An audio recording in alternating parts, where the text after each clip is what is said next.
ওকে। নমস্কার, বললি বেঙ্গলি থেকে আমি সন্দীপ বলছি। সবাইকে আজকের বুক ক্লাব আড্ডাতে স্বাগত।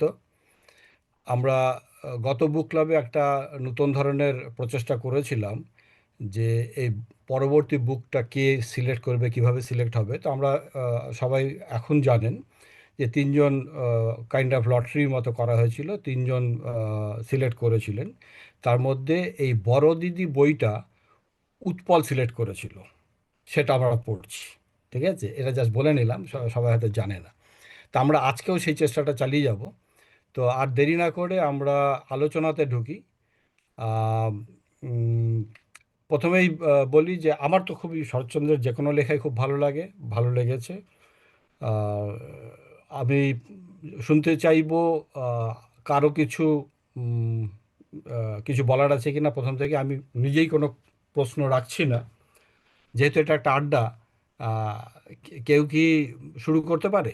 হ্যাঁ, আমি প্রথমেই বলি ওটা মনে হয় উচ্চারণটা বড় দিদি, বড় বড়দিদি। দিদি নয়। হ্যাঁ, ওইটা বড়দিদি। তো হ্যাঁ বড় হ্যাঁ দিদি। ঠিক। হ্যাঁ, চলো বলো শরৎচন্দ্রের তোমরা বড় যারা। দিদির ওটা হুম, মেজ দিদি, ওগুলো মেজ সব। দিদি, হ্যাঁ বড় হ্যাঁ, দিদি আর মেজ দিদি বড় দুটোই দিদি আছে। মেজ দিদি বড়দিদি। দুটোই ওইভাবেই আমরা বলি, বড় দিদি হ্যাঁ, মেজ দিদি। হ্যাঁ, আচ্ছা, এবারে বড়দিদি নিয়ে বলো কেউ।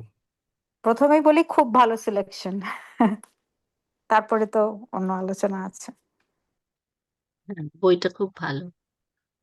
আমার কাছে শরৎ রচনা বলি এখানেও আছে, দেশেও ছিল মায়ের, এবং সবই গিলে খেয়েছিলাম, পড়েছিলাম, কিন্তু যখন আবার এক একটা পড়তে গেলে মনে হয় যেন ভুলেই গেছি সম্পূর্ণ, একদম মনেই করতে পারছিলাম না যেটা আমি পড়েছি। নিশ্চয়ই পড়েছি কিন্তু একদমই মনে পড়ছিল না, মানে মেমোরির খুব খারাপ অবস্থা আর কি। আচ্ছা নতুন করে পড়লাম। আমার একেবারে সিমিলার অভিজ্ঞতা, কমপ্লিটলি ভুলে গেছিলাম গল্পটা, নতুন করে পড়লাম। আচ্ছা, বড়দিদি লেখাটাতে অনেকগুলো ক্যারেক্টার আছে এবং অনেকগুলো ক্যারেক্টারের প্রাধান্যও আছে। তো অবশ্যই মাধবী বড়দিদি নাম ভূমিকায় তো থাকবেই। সুরেন্দ্র সুরেন্দ্র থাকবে, কিন্তু আ- আর কোনো আর কোনো চরিত্র কি আহ, কিছু ইম্পর্ট্যান্স আছে, বা কারো মনে হয়েছে যে এই চরিত্রটা খুব ভালো, এই চরিত্রটাও খুব ভালো? আম, আমার শান্তির কথা একটু মনে হয়েছিল, যে লাস্টের দিকে অ্যাজ আ ওয়াইফ হুম, হুম, হুম। প্রথমে ও বুঝতে না পারলেও পরে বুঝেছিল যে অ্যাকচুয়াল খুব ভালো রিলেশনটা, ভালো পয়েন্ট। আচ্ছা, শান্তি, হ্যাঁ, ডেপথ অফ দ্য শান্তিকে রিলেশন। শান্তিকে কিভাবে মনে হয়েছে, মানে শান্তি যেটা করতো, যেটাতে বড়দিদির মনে হয়েছে যে আহ, মানে শান্তি ওর যে অধিকার যেটা ফলাতো, তো সেটা কি অ্যাপ্রোপ্রিয়েট?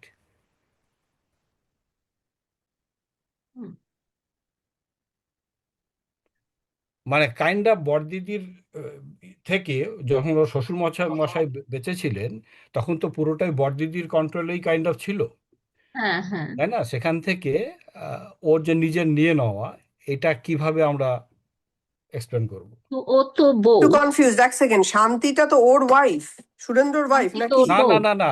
তাহলে না, না। তাহলে শান্তি ওর শান্তি বউ হলো না, ও ভাইয়ের বউ, ওর ওই বউ। দাদার বউ বা whatever, যে এলো এসে করতেই হলো সেটাই তো। সংসারে, সেটাই আমি শান্তি। কি কনফিউজ করছি নাকি? আমি তো ভেবেছিলাম শান্তি ওর বউ। সুরেন্দ্রর বউয়ের নামই মনে হয় শান্তি। হ্যাঁ, সুরেন্দ্রের বইয়ের নাম ও, শান্তি। সরি, সরি, সরি, হ্যাঁ, সরি, সরি, তাই সরি। বলছি, তুমি আমি উল্টো আমি বলছো। শ্রীশচন্দ্র, ওই, আচ্ছা, আচ্ছা। না না, ওই নয়। একটা ইন্টারেস্টিং কথা আমি একটু বলে নিই, আমার মনে পড়া ঠিক ভুলে যাব। সেটা হলো, এই ধরনের গল্পগুলো শরৎচন্দ্র, রবীন্দ্রনাথ এখন যখন পড়ি, তখন মনে হয় যে এই যে মেয়েটি, মানে মেন যে মাধবী, মাধবীর বিয়ে হয়েছে কত 11 না 13-তে, আর 3 বছর বাদে বিধবা হয়ে বাড়ি, বাপের বাড়ি চলে এসেছে, মানে 11তে বিয়ে হয়েছে, 16তে বিধবা হয়েছে। হ্যাঁ, মানে এর বয়স 16, 17, 18, ওই ওই গল্পটা আমরা শুনছি 16 থেকে 20, 21 অব্দি ওর লাইফের ঘটনাটা আমরা এটা পড়লাম, বড়দিদিটা। হুম, মানে হুম, কিরকম অবাক লাগে না ভাবতে, যে একটা 16, 17 বছর বয়স ফিরে এসে সে বাড়ির কর্ত্রী হয়ে গেল। তারপরে মানে খুবই অবাক আর কি লাগে ভাবলেই, যে এখন তো আমরা 16-17 বছর বয়সে এখনো বাচ্চাই ভাবি, খুবই বাচ্চা ভাবি। তখন তাদের কিরকম একটা রোল ছিল মানে আমাদের সমাজে আর কি। ঠিক ঠিক। আচ্ছা, আমার যেটা ভুল হয়েছে, যেটা অবশ্যই জিজ্ঞেস করার ছিল, সেটা আমি এখন জিজ্ঞেস করছি। যেহেতু উৎপল বইটা সাজেস্ট করেছে, এই বইটা কেন মনে হয়েছে সাজেস্ট করার জন্য ভালো? উৎপলের কিছু বক্তব্য থাকলে বলো। হ্যাঁ, অবশ্যই বলবো, বলা উচিত। ভালো বলছি, কেন ভালো বলতে পারবো না, এটা খুবই বাজে ব্যাপার। না, আমি প্রথম আহ, একটা পয়েন্ট বলি যে সবাই বলে না পড়াশোনায় ভালো হওয়া, পড়াশোনায় ভালো হওয়া, পড়াশোনায় ভালো হওয়া। শুধু পড়াশোনায় ভালো হয়ে যে কোনো কমেন্ট নয়, সেটা প্রথম দিককার খুব ভালোভাবে উনি সেটা দেখিয়ে দিয়েছেন। কোনো কমেন্ট নয় মানে আমি এটাই বলতে চাইছি, হ্যাঁ, প্র্যাকটিক্যালি অচল। হুম। হ্যাঁ, সেই হিসেবে আমি বলছি কোনো কমেন্ট। হ্যাঁ, পড়াশোনা কি কোনো দাম নেই? অবশ্যই দাম আছে। এবং দামটা আছে বলেই যে যখন ওকে আম, বড়দিদির বাবা জিজ্ঞেস করছে তুমি পড়াতে পারবে, ছাত্র কি করে না জেনেই সে হুম। বলে দিতে পারে হ্যাঁ পারবো আমি। ছাত্র কিংবা হ্যাঁ, ছাত্রী কোথাকার কোন যে পড়াশোনা করে এটা না জেনেই বলতে পারে সে অবলীলা কবে হ্যাঁ আমি পারবো। তো সেইটা একটা খুব ভালো পয়েন্ট আমার প্রথম দিকে লেগেছিল, আজও লেগেছে। দ্বিতীয় যে পয়েন্টটার কথা বলবো, যেটা শরৎচন্দ্রর প্রায় সব গল্পেই থাকে, যে উনি যে মানে একটা কোনো ঘটনাকে কিংবা একটা ব্যথাকে, একটা অনুভূতিকে যেভাবে সুন্দরভাবে তুলনা করে প্রকাশ করেন, এই এই গল্পেও সেটা আছে একটা জায়গায়। যে যখন বর্দি বা মাধবী কাশি থেকে ফিরে এসছে, এই খবরটা পাওয়ার সঙ্গে সঙ্গেই সে একটি বাচ্চা ছেলের মতো বলে ওঠে, চলো হ্যাঁ বড়দিদির সঙ্গে দেখা করে আসি। বড়দিদির সঙ্গে দেখা করাটা যে উচিত নয়, কিংবা আমাদের সেই সময়কার সমাজে এটা গ্রহণযোগ্য নয়, সেই ব্যাপারটা উনি একটা সুন্দর একটা উপমা উপমা দিয়ে বুঝিয়েছেন। যে কিছুদিন ধরে ধরো মেঘলা আকাশ আছে, সেই মেঘলা আকাশের পরেই হঠাৎ একদিন ঝলমলে সূর্য, রোদ ওলা একটা সূর্যের দিন এলো, আমাদের মনটা খুব ভালো হয়ে যাবে। কিন্তু তাই বলে কি আমাদের আনন্দ খুব পাবে, কিন্তু তাই বলে কি আমরা সূর্যের দিকে তাকাবো? সূর্যের দিকে তাকানোটা আমাদের উচিত না, কারণ ওটা করলে আমাদের ক্ষতি হয়ে যাবে। এই ধরনের মানে তুলনামূলক দারুণ বলেছো, হ্যাঁ। কথাগুলো ঠিক। আমার শরৎচন্দ্রের প্রতিটা বইতেই পাই আমি, এগুলো এই বইটাতেও আছে। আর একটা কথা বলি যে আহ বর্দি হয়তোবা হয়তোবা কেন মানে এই গল্পের মধ্যে সেটা প্রকাশ পেয়েছে যে সুরেন্দ্রনাথকে ভালোবেসে ফেলেছিল। এই ভালোবাসার আহ, কথাটাকে শুধু কিভাবে ডিফাইন করা হবে আমি বলতে পারছি না, কিন্তু একটা ছেলে এবং মেয়ের মধ্যে যে ভালোবাসা, সেই ভালোবাসাটুকুই কিন্তু প্রকাশ পেয়েছে তার সইয়ের কথাবার্তার মাধ্যমে। হ্যাঁ, হুম। কিন্তু একদম। হুম। কিন্তু সুরেন্দ্রনাথ কিন্তু কখনোই বড়দিদিকে এই ভালোবাসার জায়গা ছিলেন না, তিনি সম্পূর্ণ শ্রদ্ধার জায়গা ছিলেন বলে আমার মনে হয়। ভালোবাসাটা কখনো শরৎচন্দ্র অন্তত দেখাননি যে উল্টো দিকেও ভালোবাসা ছিল। ভালোবাসার থেকে বড় কথা শ্রদ্ধা ছিল। আর একটা কথা যেটা এই কিছুক্ষণ আগে আমি আচ্ছা ঠিক আছে বলছি না সেটা, আহ নামে কি আসে যায়। হ্যাঁ, এইটা আমরা মাঝে মাঝে হ্যাঁ একটা নাম, তো নামে কি এসে যায়, এই ব্যাপারটাও এই বইটাতে খুব সুন্দরভাবে শেষের দিকে শরৎচন্দ্র বলেছেন। যে যে প্রথমে যখন বলেছে যে, মাধবী তুমি তো মানে শান্তি বলছে একে, শুধু মাধবী নামটুকুই জেনেছো, এই মাধবী কি তোমার বড়দেরই নাও হতে পারে? তাতে হুম। উনি বলেছিলেন যে নাম কি শ্রদ্ধা করব না আমি? হুম। হুম। হুম। মাধবী নামটাকে আমি শ্রদ্ধা করব না? মাধবী নামের কোনো গুরুত্ব দেব না? তাতে যদি না বলাতে, শান্তি না বলাতে দেওয়াটা ঠিক না, অ্যাকচুয়ালি লোকটাকে দেখা উচিত। তাতে উনি শরৎচন্দ্র বলেছিলেন যে দুটো কথা, একটা কাজ করো তুমি তাহলে দুর্গা যে ছবিটা আছে সেটা গিয়ে মানে সেটাকে পায়ে ফেলে পায়ে মারিয়ে দাও, এরম টাইপের কিছু। তাতে ও যখন বললো না না না এটা ঠাকুর দেবতা নিয়ে এইসব কথাবার্তা একদম ঠিক না, তখনও বলেছিল ঠিক আছে আমার নামটা লিখে 4টে ব্রাহ্মণ কি 7টা ব্রাহ্মণকে দিয়ে গঙ্গার ধারে গিয়ে পুড়িয়ে দিয়ে এসো। হুম। সেটাও ও সঙ্গে সঙ্গে মানে অজ্ঞান হয়ে গেছিল, এরকম টাইপের কিছু। তো এই এই নামে কি আসে যায় সেটা সত্যি করে ওই ওই লেখাটা পড়লে মানে বোঝা যায়, হ্যাঁ নামে হুম, অনেক কিছু আসে যায়। তো এই কটা পয়েন্টই আমি বলবো। এবং হুম, হুম। আহ, শেষের দিকের যে লেখাটা আছে, যখন জ্ঞান ফিরিল তখন বাড়িতে ক্রন্দনের রোল উঠে গেছে, এইটাও কি বলবো, মানে দেবদাসের হয়তো সেরকমই ছিল। হ্যাঁ, তো ঠিক আছে, এতটুকুই থাক, পরে না, যদি ভালো আরো কিছু যোগ বলেছো, করা ভালো থাকে। বলেছো। তবে আমার সন্দীপ, এই হ্যাঁ, এই সিলেকশনটা আরো কি বলবো প্রাসঙ্গিক আমার মনে হয়েছে যে এই বছর কিন্তু শরৎচন্দ্রের জন্মের 150তম 150। হুম, 150 হুম, বছর পূর্তি।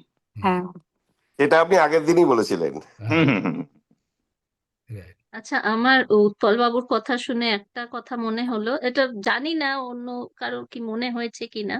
ওই যে বিমাতা ওকে ওরকম করলো পড়াশোনায় ভালো বলে, নিজের সন্তানের থেকেও বেশি আহ, কি বলো, একটা ইন্ডিপেন্ডেন্ট যে হতে দিল না, এই পেরেন্টিং প্র্যাকটিসটা আমার একটু মানে মনে হয়েছিল যে এটা এটা একটু আমারও বেশি, খুবই মনে হয়েছে, মানে প্রথমেই সেটা মনে হয়েছে।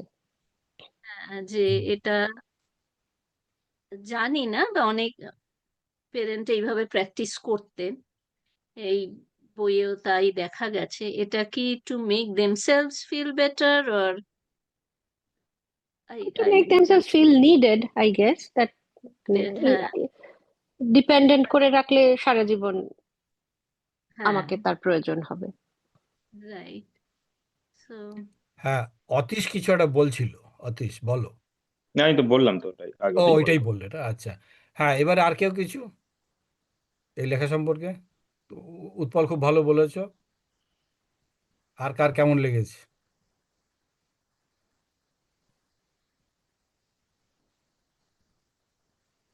তো সাংঘাতিক নৈঃশব্দ। তাই তো হ্যাঁ, দেখছি। বলো অন্যরা কে কি। রনিটা কোথায় গেল? এটা রনিতা বোল্ডলি বসে আছে। বেঙ্গলি নামে আছে।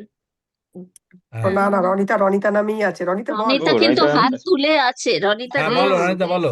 রনিতা অনেকক্ষণ থেকে হাত তুলে, সেটাই তো অবাক হচ্ছি। হ্যাঁ, বলো। হ্যাঁ, হ্যাঁ, দেখতে যেটা আমার পাচ্ছি। একটা রনিতা। খুব সুন্দর শোনা যাচ্ছে। হ্যাঁ, হ্যাঁ, হ্যাঁ, আমার বলো। একটা ছোট্ট একটা চরিত্র, পরেও তার মেনশন পেয়েছি, প্রমীলা। এই চরিত্রটাকেও কিন্তু আমার ভারী একটা তার প্রেজেন্সটা আমার ভারী সুন্দর লেগেছে, কারণ প্রমীলার মধ্যে সেই শিশু বয়সেও যে বোধটা তার মধ্যে আছে, যে যেটা সুরেন্দ্র বুঝতে পারছে না, যে ওখানে হয়তো যাওয়াটা ঠিক মানে তার পক্ষে শালীন বা অশালীন। কারণ আমরা নিজেদের আত্মীয় স্বজনদের মধ্যে দেখেছি তখনকার দিনে, অন্তত স্বাধীনতা উত্তর সময়েও শুনেছি যে আমাদের শাশুড়ি মারা তার ছোটবেলায়, মা শাশুড়ি মারা ছোটবেলায় কথা বলতেন যে তার কাকিমারা তার আহ, তার বাবাকে চা দিতে হবে, ভাসু ঠাকুরকে চা দিতে হবে, বলতে অমুক ছেলে, মানে অমুক ছেলে সে তো নিজে যাবে না, অমুক ছেলেকে ডাকছে, ওই আয় আয় আয় একটু, যে একে চাটা দিয়ে আসো তুমি, মানে অমুক আবার নাম নেবে না, এরকম অনেক কিছু ব্যাপার ছিল তো। তো সেই ওই স্মৃতি কথাগুলো কিছু একটা ইয়ে আসছিল, যে আমাদের সমাজে আসলে তো একটা মানে একটা পর্দার মানে পর্দা বলবো না, কিন্তু একটা একটা ব্যারিয়ার যেটাকে বলে, সেই সময় আমরাও শুনেছি, আমরাও জেনেছি সেরকম একটা সামাজিক প্রেক্ষাপট ছিল, যেটা আজকের দিনে তো মানে মানে মানে ভাবাই যায় না, যে প্রয়োজনও নেই সেটা, কিন্তু সেই দৃশ্যপটটা এই এই এর মধ্যে পাওয়া যায়। সুতরাং আর প্রমীলা সে- প্রসঙ্গে তুমি তুমি যেটা বললে, আবার এটাও তুমি ঠিকই বলেছো। যেমন মাধবীও অনেক কিছু বলছে, ও মানে জাস্ট বলার জন্য ও বলছে হ্যাঁ, হ্যাঁ, গিয়ে বলে দিই। হ্যাঁ, হ্যাঁ, হ্যাঁ, হ্যাঁ। কিন্তু তার মধ্যে সেই যে দিদি আসছে, সে মনে হলো না ব্যাপারটা বোধহয় ঠিক হলো না। সুতরাং ওই বয়সেও সে আহ, তার যে বোধটা জাগছে, এবং হুম। সেখানে যে ফারাক দুজনের মধ্যে বেশ চোখে পড়ার মতো সেই একটা, ওইটা আহ ধরা পড়লো আমার কাছে মনে হলো। একটা কথা বলি, কি বলছি, হ্যাঁ, সেটা হলো যে এই ঘটনা যখন গল্প শুরু হচ্ছে তখন প্রমীলার বয়স বোধহয় 7 বা 8 এর কিছু একটা বলা আছে। প্রমীলাকে পড়াতেই ও গেছে। এবারে যখন 3 বছর পরের ঘটনা, 3 বছরই তো মাঝখানে গ্যাপ ছিল বোধহয়, পরের ঘটনা যখন আসছে, যখন ওর ভাইয়ের বিয়ে, দাদার মাঝখানে বাবা মারা গেলেন, দাদা বিয়ে হয়ে গেল, দাদা বা ভাই হোয়াটেভার, দাদাই মনে হয়, বা দাদার বিয়ে হয়ে বউ এলো, সেই সংসারে কর্ত্রী হয়ে গেল, তখন বড়দিদির এটা ইম্পর্টেন্সটা কমে যাচ্ছে। ওইখানে বেশ অনেকটা জায়গাতে প্রমিলার কোনো উল্লেখ নেই। এবারে আমি ভাবছি, আমারও সেই একই চিন্তায় রয়েছি আমি, যে একটা 8 বছরের মেয়ে ছিল, ও হঠাৎ গল্প থেকে গায়েব হয়ে গেল কেন, ওর কথা কিছু বলছে না কেন, মানে মানে রেজিস্টারই করছে না যে ওর মধ্যে ওর বিয়ে হয়ে গেছে, ওই 3 বছরের মধ্যে ওইটুকু একটা বাচ্চা মেয়ে, যাকে একটু আগে দেখলাম 7-8 বছর বয়স, তার বিয়ে হয়ে গেছে, এটা মাথাতে রেজিস্টারই করছে। আমি বলছি, কি শরৎচন্দ্র কি প্রমিলার কথা ভুলে গেলেন, ওর কথা লিখছে না কেন? বেশ খানিকক্ষণ বাদে যখন সে নৌকা করে যাচ্ছে, এবার ওই প্রমিলার শ্বশুর বাড়িতে শ্বশুর হবে, বাড়িতে, তখন হ্যাঁ হঠাৎ করে ধাক্কা খেলাম, বাবা প্রমিলার বিয়ে হয়ে তার শ্বশুর বাড়ি হয়ে হ্যাঁ গেছে আর কি। হ্যাঁ মানে শ্বশুর ওখানটা বাড়ি, সবারই কি এরকম মনে হয়েছে মাঝখানে, যে হঠাৎ করে প্রমিলা হ্যাঁ। কেন গল্প থেকে গায়েব হয়ে গেল? হ্যাঁ, না, সেটা আমি বোধ করেছি, কারণ 5 বছর যখন শেষটা দেখাচ্ছে, যখন সুরেন্দ্রকে যখন তাড়িয়ে দিয়েছিল, এবং সুরেন্দ্র যখন যে এটা 5 বছরের ফারাক দেখাচ্ছে, 5, আমরা 7, 7, 8, 8, তখন 12, 12 হ্যাঁ, বছর, 11, 12 তার মানে হয় বাবা অসিতের বিয়ে ওইটা দিয়ে নিয়ে গেছেন যা। বা দাদা, সুতরাং ওই টাইম বিয়ে হয়ে ফ্রেমটা গেছে। না ম্যাচ সেটা বোঝাই করছে। যাচ্ছিল বিয়ে হয়ে গেছে, কিন্তু বেশ ওইগুলো আমি বলছি, আমার ফর সাম রিজন ওইগুলো এখনো আমি রেজিস্টার করতে পারি না, যে ওই বয়সের মেয়েদের বিয়ে হয়ে তারা একটা সংসারে করতে হয়, আমার কিরকম একটা ওইটা কোনো ইয়ে হয় না আর কি, হ্যাঁ, হচ্ছে না। পিউ, আমার তুমি হুম। তুমি সরি, জয়িতা শেষ না, হয়নি। আমি একটা মজার কথা বলি এখানে, সমাজের যখন কথা উঠলই, আমার বাবার ঠাকুমা, তার ওই 1 বছর বয়সে বিয়ে হয়েছিল, কত থালাই করে, কত? হ্যাঁ থালাই করে বাচ্চাকে নিয়ে এসে বিয়ে দিয়েছিল। কত বছর কত? বয়সে? এক এক বছর এক বছর বছর, যে এক 1 বছর। বছর বয়স। 1 বছর বয়সে? এক হ্যাঁ বছর বয়সে হতো বিয়ে হতো কোনোদিন শুনিনি। হতো, হ্যাঁ হ্যাঁ হ্যাঁ, হতো হতো। হ্যাঁ, হতো 1 তখনকার দিনে। বছরটা শুনিনি কোনোদিন, হ্যাঁ। 4-5 1 বছর বছরটা বয়সে শুনেছি। থালাইয়ের মধ্যে বসিয়ে বাচ্চাকে নিয়ে বিয়ে করিয়েছে। সে কিন্তু শ্বশুর বাড়িতেই মানুষ হয়েছে, তার হ্যাঁ, এবং মারাও গেছে শুনেছি সে, মানে, হ্যাঁ হ্যাঁ সে মানে যখন বাচ্চা, তো অনেক সময় যায়, গায়ে জামা কাপড় নেই তার হাজবেন্ডের, বউটা আসছে সে দৌড়ে চলে যাচ্ছে, এরকমও হয়েছে। না, তবে শুনেছি অত ছোটবেলায় বিয়ে হলে তারপর সে বাপের বাড়িতেই বাপের থাকে, বাড়ি চলে তারপর আসে, একটা হ্যাঁ হ্যাঁ টাইমে হ্যাঁ যখন হ্যাঁ হ্যাঁ বড় হ্যাঁ হয় হ্যাঁ তখন হ্যাঁ তাকে আবার মানে হ্যাঁ অনেক অনুষ্ঠান করে তাকে পাঠানো হয় হ্যাঁ হ্যাঁ শ্বশুর বাড়ি। হ্যাঁ সেও হুম। সেরকম হুম। ঘটনা, কিন্তু হ্যাঁ তারপরে 10 বছর মেয়ে যদি যায়, তাও তো সেও বড় হওয়া। হ্যাঁ, তো কিন্তু শুনেছি, আমার আমার মনে আছে বাবা বলতেন যে তার ঠাকুমার থালায় করে বিয়ে হয়েছিল। হ্যাঁ, এটা একটা মজার আমার ব্যাপার। ননদদের কিন্তু প্রত্যেকেরই ওই 15, 16, 17 বছরে, আমার ননদরা অনেক বড়, তারা চলেও গেছেন অনেকে, ওদের ওই সময় বিয়ে হয়েছিল। আমারও 15-16-তে। 15, 16-তে আমারও ওই সময়ই হয়েছিল, অত কমে না, আর একটু বড়, তবে উইদিন 20। আচ্ছা, আচ্ছা, মাধবীর যে বাবা জমিদার, যে সুরেন্দ্রকে বাড়িতে রাখলো। তাই সন্দীপ, হ্যাঁ, বলো। সরি টু ইন্টারাপ্ট, কারণ আমার মনে হচ্ছে এই যেটা আমি বলতে চাইছি সেটা পিউ এর বক্তব্যের সঙ্গে বলো কানেক্টেড। বলো। সরি ইন্টারাপ্ট করার জন্য। পিউ যতবার আহ, ক- আহ, কথা বলেছে ততবারই বলেছে যে এতটুকু বয়সে কর্তৃত্ব, উম, মানে করা যে কর্ত্রী হয়ে গেছেন পরিবারের। হুম। বিহীন। তবে এই গল্পটার মধ্যে কিন্তু, পুরো গল্পটা যদি দেখো, তাহলে এটা কিন্তু পরিষ্কার হয় যে ওই যে একটা পরিবারের যে কর্ত্রী, তিনি তার ক্ষমতা আছে, তিনি মানে ক্ষমতা দেখাচ্ছেন পরিবারের কর্ত্রী হিসাবে, কিন্তু অ্যাট দ্য সেম টাইম কিন্তু শি ওয়াজ ভিকটিম অফ, যেটাকে বলে আর্থিক এবং সামাজিক যে বাধা নিষেধ, সেইটারও কিন্তু শিকার, এবং সেই দুটোকে কিন্তু উনি খুব, কি বলবো, মানে একটা সুন্দরভাবে ব্যালেন্স করেছেন, বা সেটা আমার মনে হয়েছে কিছুটা, হ্যাঁ, মানে দুটো তখনকার দিকই। দিনে তো তাই হতো না। হুম হুম হুম। মানে উনি যা করতে চেয়েছিলেন সবকিছু করতে পারেনি, সীমাবদ্ধ ছিল ওনার ক্ষমতাটাও সেই আর্থিক পেট্রিয়ার্কাল এবং সামাজিক সোসাইটি। কাঠামোর মধ্যে, আমার সেটা মনে হয়েছে। হ্যাঁ, এটা কিন্তু ঠিক। কর্ত্রী মনে হয় যে কর্ত্রী, কিন্তু তাদের প্রচুর বাধার মধ্যে হুম হুম পড়তে হয়, হুম প্রচুর হুম রেস্ট্রিকশন থাকে, বাইরে থেকে দেখে মনে হয় কর্ত্রী, আর হুম ওনাদের হুম প্রচুর মনের মধ্যে চাপা দুঃখ থাকে, যে হুম হুম দুঃখগুলো এখানে হুম। আমরা দেখেছি। সেটা তো মনে হয় মানে এখনো যে সেটা হ্যাঁ, হ্যাঁ, ঠিক। অনেকাংশে হয়তো ঠিক হয়েছে, কিন্তু আবার অনেক জায়গায় সেটা আছেও যে দেখে মনে হচ্ছে কর্ত্রী, কিন্তু আসলে কর্ত্রী নয়, মানে তার রেস্ট্রিকশনস আছে অ্যাপারেন্টলি মনে হচ্ছে। সেটা তো আছেই, মানে সেটা পুরোপুরি ওভারকাম বোধহয় করতে পারা যায়নি। আমার মনে হয় কোনোদিনও যাবে না। হ্যাঁ। আচ্ছা, আর আহ, একটা কথা, আর একটা, আমি একটু সরি বলো। কাউকে ইন্টারাপ্ট করলাম, আর একটা কথা বলো। এই যে জমিদার যখন ও হয়ে গেছে, সুরেন্দ্র যখন জমিদার হয়ে গেছে, তখন ওর যে নায়েব বাবু, মানে যে বদমাইশ লোকটা আর কি, ক্যারেক্টারটা, ভিলেন যেটা, সেই বকলমের জমিদারিটা চালাচ্ছে। তার রিজন কি এটা? তখনও ওই ওর নিজের জগতে ওই পড়াশোনা ওইসব নিয়েই পড়ে আছে, নাকি তার তাকে কোনোভাবে একটা না না, পিউ, এইখানে একটা কথা শরৎচন্দ্র ওনার মাধ্যমে দেখিয়েছেন। উনি কিন্তু বন্ধু ইয়ার এবং সঙ্গে সুরা এবং নারী হ্যাঁ, সবারই ব্যবস্থা কিন্তু ওই জমিদার নায়েববাবু করিয়েছেন কারেক্ট, ওনাকে, হ্যাঁ, সেইটাই ওনাকে বলতে সেই দিকে চাইছি। ইনভলভ করার জন্য।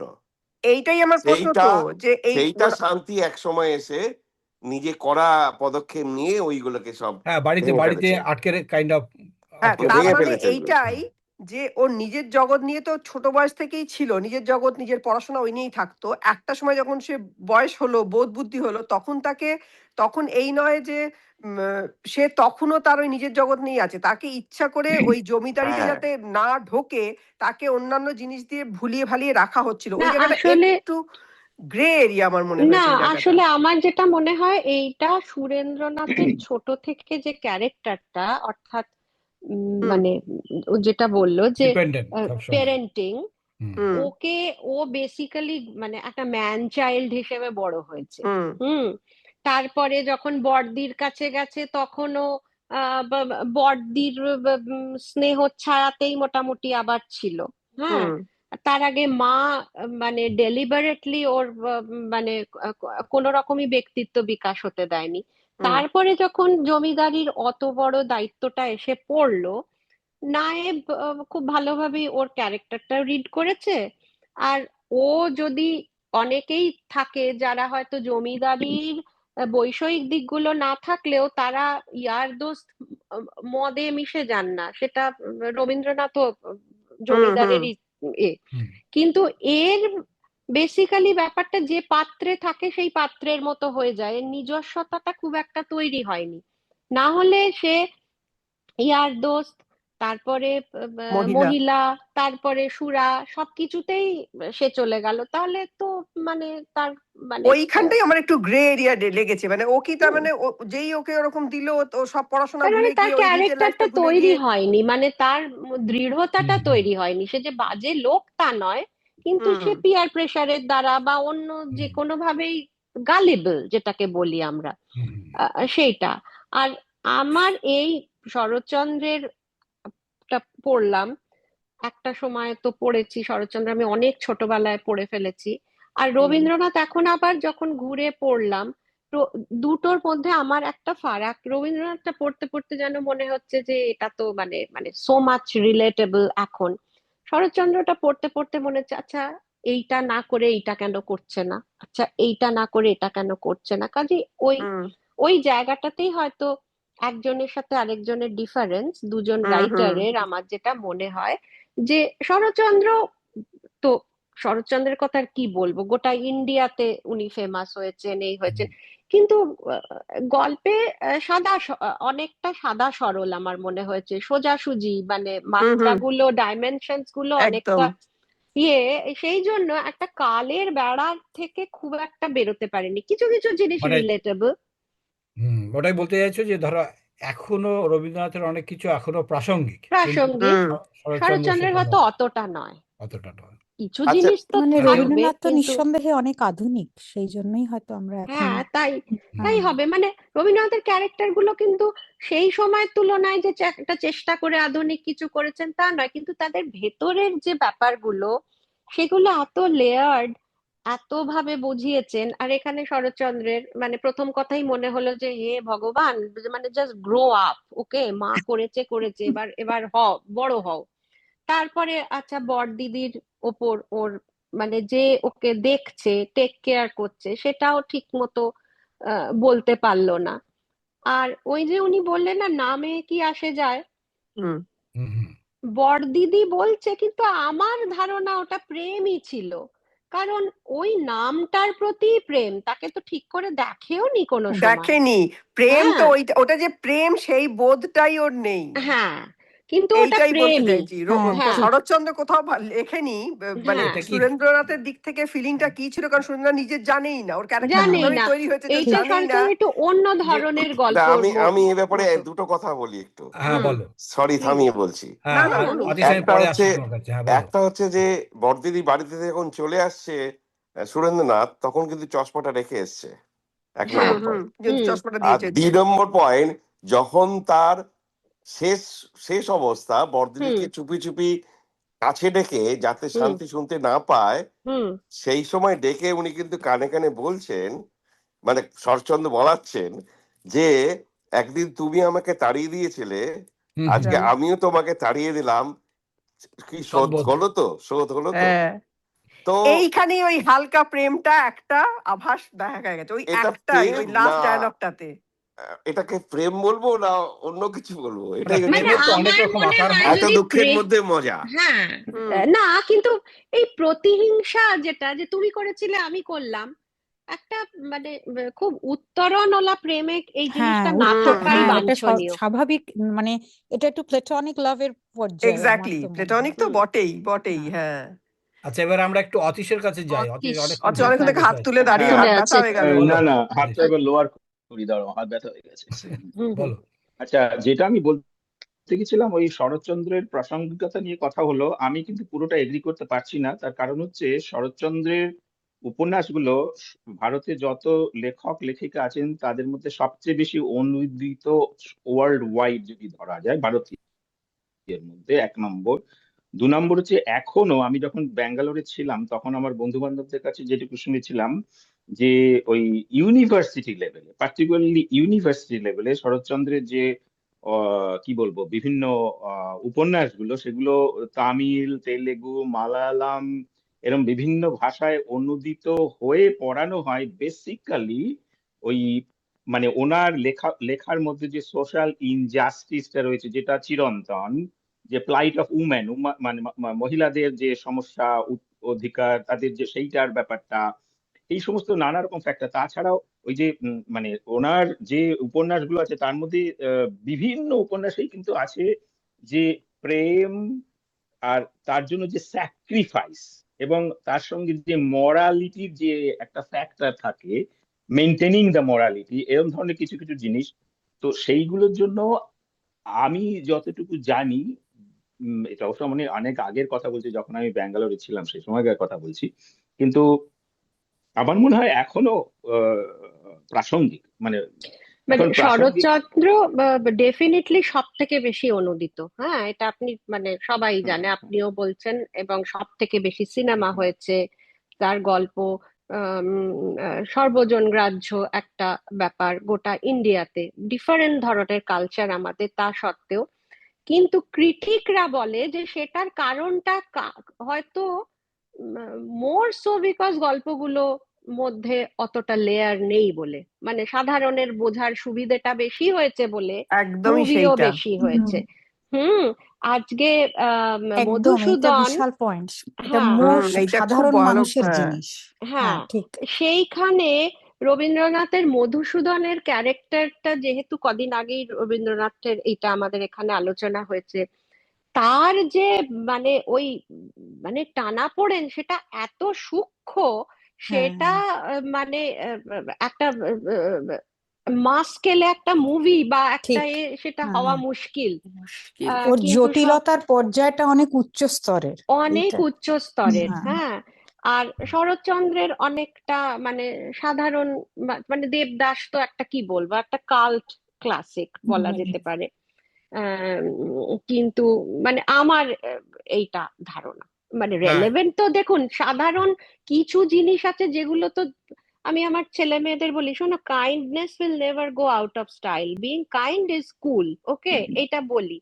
তো কিছু কিছু তো জিনিস থাকবেই আমাদের হিউম্যান, যে ভালোবাসা, কিছু আশা না করে ভালোবাসা, বা এই যেগুলো সব সময়ের জন্যেই মানে হ্যাঁ, এবং সেটা প্রযোজ্য। শরৎচন্দ্রের লেখা যেমন কাইন্ড অফ এক নিঃশ্বাসে পড়ে ফেলার মতো লেখা।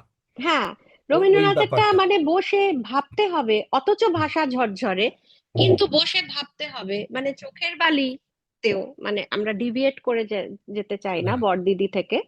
হ্যাঁ, চোখের বালিতে মানে বিনোদিনীর যে ক্যারেক্টারটা, সে ভালো না খারাপ সেটা চিন্তা করতে, বা তার কোথায় হুম, লাগছে, সে যে বদমাইশি গুলো করছে সে কেন করছে, অনেক বেশি মনস্তাত্ত্বিক। সেই অনুযায়ী এইটা, মানে যদিও আমি বুঝতে পারিনি যে সে যদি ভালো মানুষ হলো, সে আবার মানে শুধু মানে ইয়ার বন্ধুদের নিয়েও মেতে থাকলো, আবার নায়েব মশাই ওই অত্যাচার করে যাচ্ছে, যেটা সেই সময় তার অন্তঃপুরবাসী বউ বুঝতে পারছে যে নায়েব মশাই এই অত্যাচারটা করছে, সে চোখ বুজে বসে আছে। অর্থাৎ কোনো টাফ ডিসিশন নেয়ার ক্ষমতাই তার ছিল না। রাইট। আচ্ছা, আমরা এবারে একটু রনিতার কাছে আসি। রনিতার হাত দেখতে পাচ্ছি, বলো রনিতা। দুটো কারণে। হুম, তার একটা কারণ হচ্ছে যে অতীশের সঙ্গে অতীশ একটা কথা বলল যে শরৎচন্দ্র এই মহিলা দের নিপীড়িত মহিলাদের মানে অনেক গল্পে তুলে নিয়ে এসেছেন, এবং সেটা আমরা জানি অভাগীর স্বর্গ বলো, যেটা বিভিন্ন জায়গায়। আরেকটা, শুধু নিপীড়িত মহিলা নয়, সে কিন্তু প্রান্তিক এবং দরিদ্র ইয়ের ওপরে, যদি হুম, আমরা মহেশ গল্পটা মহেশ, পড়ি, হ্যাঁ অ্যাবসলিউটলি। হ্যাঁ, মহেশ গল্প, হুম, গফুরের যে, সেইটা একটা বলার মানে পয়েন্ট আউট করার একটা ছিল। আরেকটা যেটা আহ, শ্রাবস্তী বললেন, আহ, এই যে এই যে তার চরিত্র সম্বন্ধে, আমরা যদি গল্পের শুরুতে দেখি, তার বিলেত যাওয়ার যে ইচ্ছাটা, সেটাও কিন্তু প্রথিত করেছিল তার মধ্যে তার এক বন্ধু। হুম, তার মধ্যে সে সহজেই প্রভাবিত হয়ে যেতে হয়ে পারে। যাওয়ার একটা হুম, হুম, ব্যাপার। হ্যাঁ, একটা হুম, প্রবণতা এই চরিত্রটার হুম। মধ্যে রয়েছে। আর তৃতীয় কথাটায়, আজকে উষসী দিয়ে এসছেন, আমি আশা করবো উষসী দিয়ে কিছু যদি বলেন, সেই উষসী দির। বলুন দিদি। না, আমারও পড়ে তাই মনে হয়েছে যে এই গল্পটা এটা এখনকার যুগের সঙ্গে মেলে না। হ্যাঁ, কিন্তু সেই যুগে এটা খুব প্রাসঙ্গিক সমস্ত ঘটনাটাই। হুম, আর সেটাই আর কি মনে হয়েছে আমার যে, ঠিক। আর ক্যারেক্টারগুলো তো মানে বোঝাই যাচ্ছে যে সুরেন্দ্র সে এত পরনির্ভরশীল, সে নিজে কোনো ডিসিশন নেওয়ার মতোই তার ক্ষমতা নেই। হ্যাঁ, ঠিক, সেরকম ঠিক। একটা ক্যারেক্টার। আমার মাঝে মাঝে মাঝে মনে হচ্ছিল মানে হিড় হিড় করে গিয়ে বলি যে যা, এবার ঘরের ভেতর গিয়ে যা বান্ধবীকে বল এবার।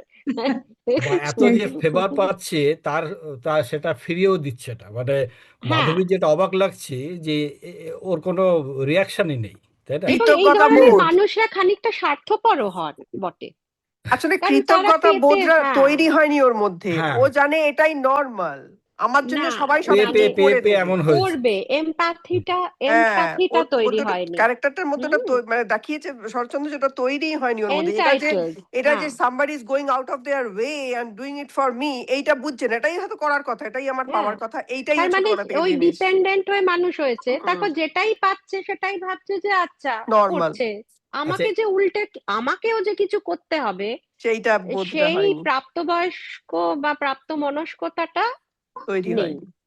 কোনো আচ্ছা, রকম দায়িত্ব নিতে সে রাজি নয় আর কি। মানে হ্যাঁ, তার কোনো দায়িত্ব, মানসিকতাই যেখানেই সেটা কোনো। হ্যাঁ, শক্ত কোনো কিছু ব্যাপার হচ্ছে সে সেটাকে পাশ কাটিয়ে ইজি একটা কিছু করে easy নিচ্ছে, একটা, যাতে কিছু না এমনকি করতে হয়। যাতে কিছু না করতে এমনকি হয়। ওকে পড়ানোর জন্য যে রাখা হয়েছিল, পড়াচ্ছেও না। টাকাও নেই। হ্যাঁ, পড়ানোনি। এইটা খুব মজার লেগেছে। হ্যাঁ, এটা আমার ভাল লাগে না, এখনকার আমি দিনে হলে টাকা ফায়ার নিচ্ছি হয়ে যেত অথচ। কবে।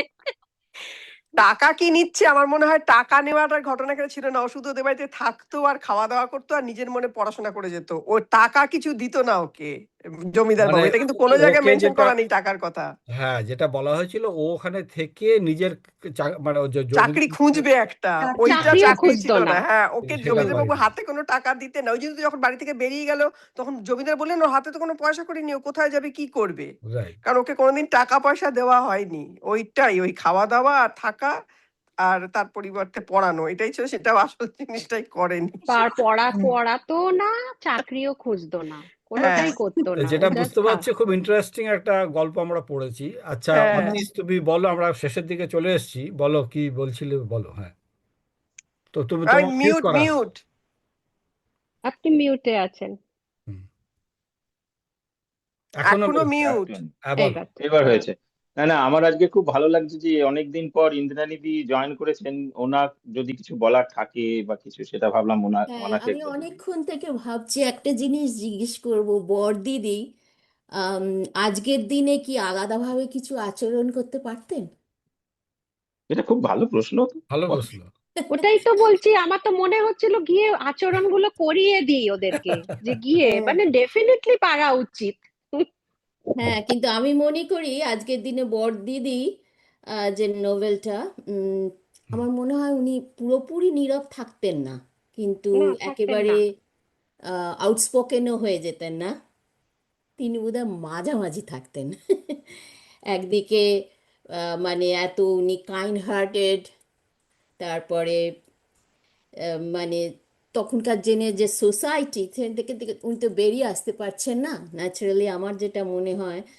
আম, আম, মানে নিজের অনুভূতি প্রকাশের জন্য আম, আরেকটু বেশি সাহস ওনার দরকার থাকতো। হ্যাঁ, সেই সময় সেই জন্যই যেটা দরকার সেটা হচ্ছে ওর বয়সটা বুঝতে হবে, তাই না? হ্যাঁ, ও কিন্তু তো হ্যাঁ, বড় দিদিকে কিন্তু খুব স্ট্রং ক্যারেক্টার দেখিয়েছে। 11 স্ট্রং বছর। ক্যারেক্টার, হ্যাঁ, হ্যাঁ, রাইট। স্ট্রংই দেখিয়েছে ওকে, কারণ ওই ওই যে ডিসিশনটা নিল যে আমাকে পাত্তা দিচ্ছে না, পাত্তাটা পেতে হয় কি করে আমি জানি, চলে গেল স্ট্রং অ্যান্ড বেনারসে। কম্পিটেন্ট, কাজে সে যদি এই হ্যাঁ, যুগে এসে পড়তো তার আচরণ আরো অনেক অন্যরকম হতো। সেই হতো, যুগের তুলনায়ও উনি অনেক সাহস দেখিয়েছেন। বন্ধুকে বিধবা হয়েও একজন বন্ধুকে মনের কথাটা বলেছেন, উইচ বলেছে। ইজ হ্যাঁ, নো নো।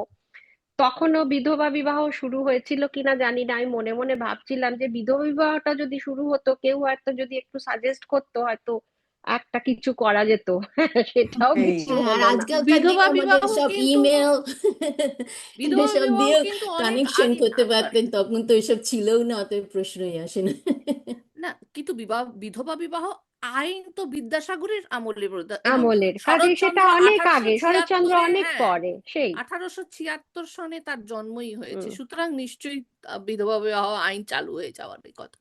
চা- বিবাহ বিধবা বিবাহ আইন চালু হওয়া আর সত্যি সত্যি সমাজের সব স্তরে হ্যাঁ, ঢুকে যাওয়ার মধ্যে 100 বছরের অনেক একদম, তফাৎ, তফাৎ 100 আছে। বছরের একদম ডিফারেন্স অনেক আছে। সময় লেগেছে, অনেক অনেক সময়। তফাৎ। হ্যাঁ, আইন আইন করে এখনো তো পণ দেয়া নেয়াই থামানো গেল না এত সেই। বছরে। হ্যাঁ। সেই আচ্ছা, আর আমরা, হ্যাঁ কালকে বলো অতীশ।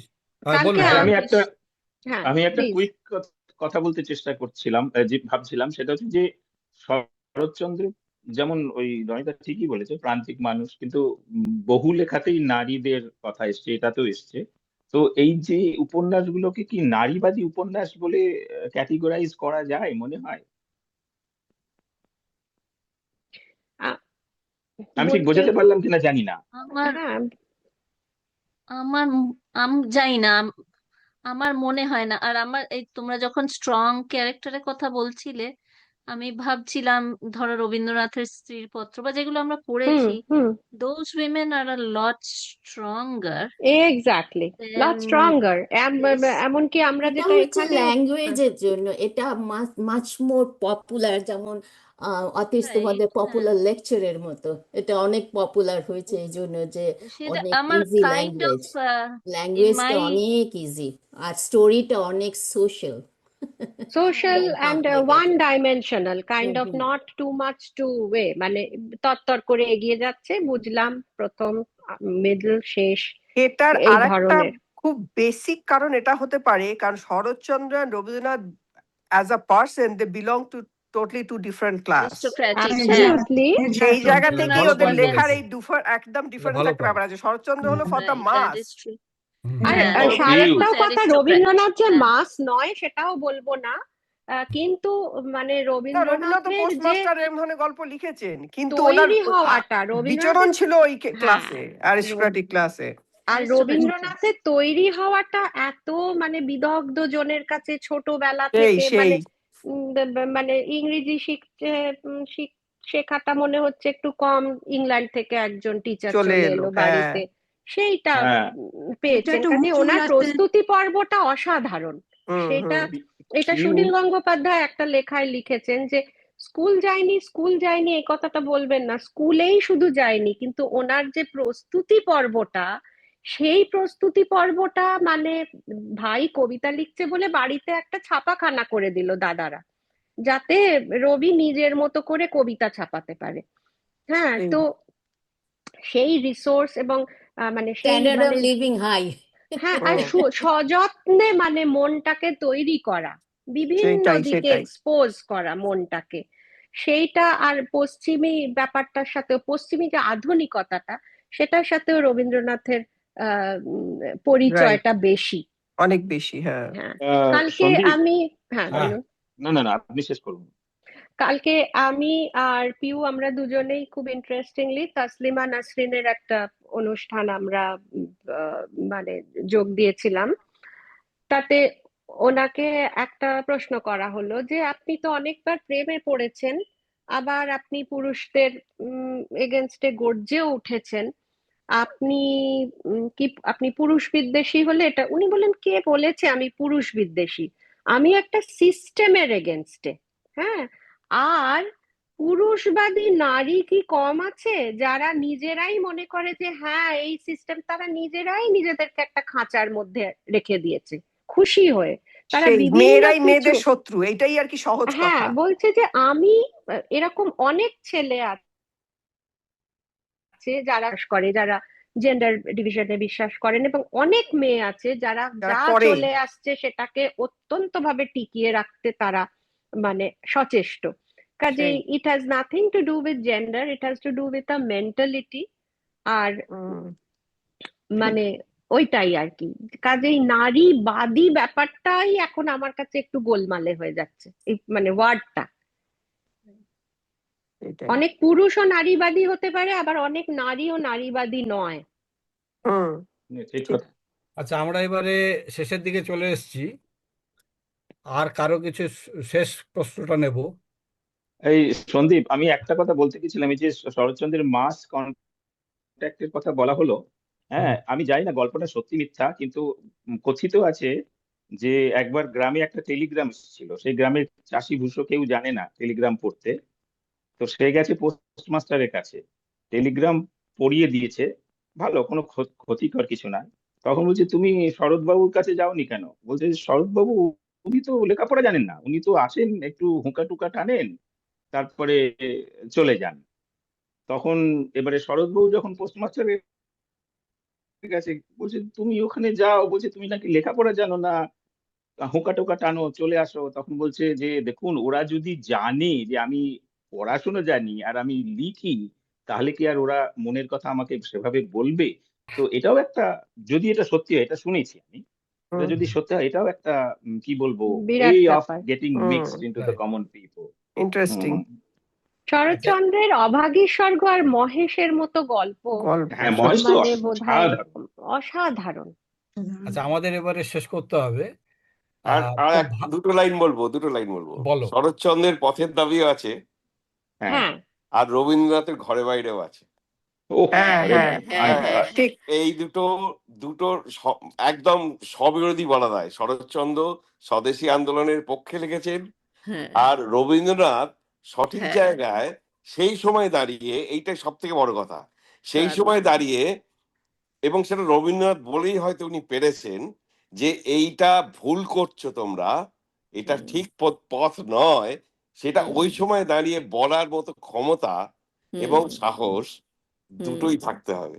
সেই এটা যেটা একটু পপুলার হয়তো, সেটাকেই না করে, যেটা মানে কথাটা বলার হুম সাহসটা। হ্যাঁ, তবে আমি হুম একটুখানি এখানে ঢুকতে চাইছি, এবার আমি বাড়াতে যাবো না, কারণ এটা অন্যদিকে চলে যাবে, কিন্তু এটা কিন্তু কথাটা হয়তো আপনি একদম ঠিক বলেছেন, কিন্তু রবীন্দ্রনাথ কিন্তু টেকনিক্যালি স্বদেশীর বিরোধী ছিলেন না। উনি বলেছিলেন, তুমি যদি স্বদেশী করতেই চাও, তুমি তোমার আগে ওইটা ছাড়ো, এটা ছাড়ো, হ্যান করো, ত্যান করো, আমি নিজে সাবান তৈরি করে দেখেছি, তার কোয়ালিটি নেই, এই যে কথাগুলো। কাজে ওনার অ্যাপ্রোচটা ছিল যাতে সাধারণ গরিব মানুষ যেন এই আন্দোলনের মধ্যে পড়ে মানে না হয়। এর ঠিক একটা ঠিক লেয়ার আছে ঠিক যেটা উনি ঠিক, বারবার বলছেন। একদম আচ্ছা, ঠিক। আরো হ্যাঁ একটা হুম, আরো একটা বলতে চাই এখানে, শরৎচন্দ্রের যে শ্রীকান্ত সিরিজটাও, ওইটাও কিন্তু অসাধারণ হ্যাঁ, একটা, অসাধারণ মানে অসাধারণ, বিভিন্ন ঠিক। আচ্ছা, সবার চাল। শোনো, সবারই এবারে সুযোগ হবে এইগুলো নমিনেট করার। আমি এবারে চলে আসছি শেষে, আমরা পরের বুক ক্লাবে কি পড়বো। ঠিক। আমি আমার কম্পিউটারটাকে শেয়ার করছি এখন। তো সন্দীপের ঘড়িটা কি একটু ফাস্ট চলছে? এখন তো 8:50 বাজে, হ্যাঁ, শেষে আমার তো শেষে তাই করে। মনে হচ্ছে, 8টা তাই 5-এ না? শুরু বড্ড হয়েছে। তাড়া মারছে না? আজকে? হ্যাঁ সন্দীপ দা মনে হয় আর একটা বুক ক্লাব চালায়। মনে হচ্ছে তাই আচ্ছা আমি কিন্তু এটা কিরকম বুকলাম মডারেটি বকুনি খাচ্ছে কি হ্যাঁ, মডারেটর। কখন থেকে না দেখছি না শেষের দিকে করে যাচ্ছে, 20 মিনিট তখনও বাকি। না আমরা না না সাধারণত খুব ইন্টারেস্টিং আলোচনা হচ্ছে হ্যাঁ আসলে। না বলো হ্যাঁ, তাহলে, চলো চলো করো। সন্দীপ হয়তো বলতে চাইছে সবাই মিলে আজকে একটু বেশি বকছি। না না সেটাই তো চাইছি আমরা, সেটাই হুম। না না মডারেটরের কথা শুনতে হবে। না না না, না, আমি দরকার একটা নেই, হ্যাঁ, কথা আড্ডা বলতে না ও চাইছি, ঠিক আছে। এটা বলছিল একটু বলে স্ক্রিন দিলে শেয়ার ভালো হতো। করবে। স্ক্রিন শেয়ার করো করো সন্দীপ করো দা। করো আমরা এটা কি দেখা যাচ্ছে? না, হ্যাঁ এখনো আসছে পর্যন্ত এখনো না। আসেনি, যাচ্ছে, এই মরেছে, আমার আসছে। স্ক্রিনে দেখা আসছে যাচ্ছে। হ্যাঁ কিছু দেখা ও যাচ্ছে আসছে, দেখা মানে হ্যাঁ, যাচ্ছে এসেছে বানান এসেছে। টানান ভুল হতে পারে। আরে কারোর নাম কি বাদ সাবাস, দেখা গেছে? তুমি যাচ্ছে। তো পুরো, ঠিক আছে। কারণ আরে কারো বাস, কারো তুমি নাম নাম কি ভুল কারোর করছো। নাম কি বাদ গেছে? উৎপল ছাড়া, কারণ উৎপলকে নেওয়া যাবে না, কারণ উৎপল অলরেডি একটা অতীশ মোটেই এইচ লেখে না, আচ্ছা আর ঠিক আছে, আমাকে ওইটাই হঠাৎ বলছি, করে বানান মনে দেখো হয় না এখন। আর আমার আমার নামটা আমার বানান বি ভুল এ। আছে। হ্যাঁ, হ্যাঁ, আমার শ্রাবস্তী এস, স্পেলিং, সবার স্পেলিং ভুল লিখেছে, উফ ও মা সে গো। ঠিক আছে, হ্যাঁ, প্রপার এইটার নাউন জন্য আমি স্পেলিং রনিদাকে ভুল। দিতে চাইছিলাম কাজটা, যাই হোক। আচ্ছা, আমার আজকে নামটা এরকম বড় বড় কেন, কি অড? না না, আমার না স্পেলিং ওই ভুল নেই, আমার স্পেলিং সুন্দর আছে। তোমার ঠিক নামের আছে। 3টে আমার মাত্র আমার অক্ষর বলে স্পেলিং ওই ভুল। জায়গায় হ্যাঁ, ফিট করা দেখি বড় সেটা আমি করে দিল। বুঝেছি। আচ্ছা, না এটা কেউ কি কি মিস করতে হয়েছে হবে? এখানে? কেউ আচ্ছা, কি মিস আমরা ক্লিপটা কি হয়েছে? চুজ রেকর্ডিংটার করবে মধ্যে এটা তাকে। হ্যাঁ এটা এটা রেকর্ডিং হবে, রেকর্ডিং হবে, এটা রেকর্ডিং হবে? রেকর্ডিং হবে। হ্যাঁ এটা সিলেকশন হ্যাঁ হচ্ছে, হ্যাঁ হোক। রেকর্ডিং হবে। কি হবে এখানে, থামবে এই যার কাছে যাকে, সঙ্গীতা এটা তারপর বলো, নাম তোমার সাজেস্ট নামের করতে হবে? স্পেলিং বলো। আমার হচ্ছে BASTI।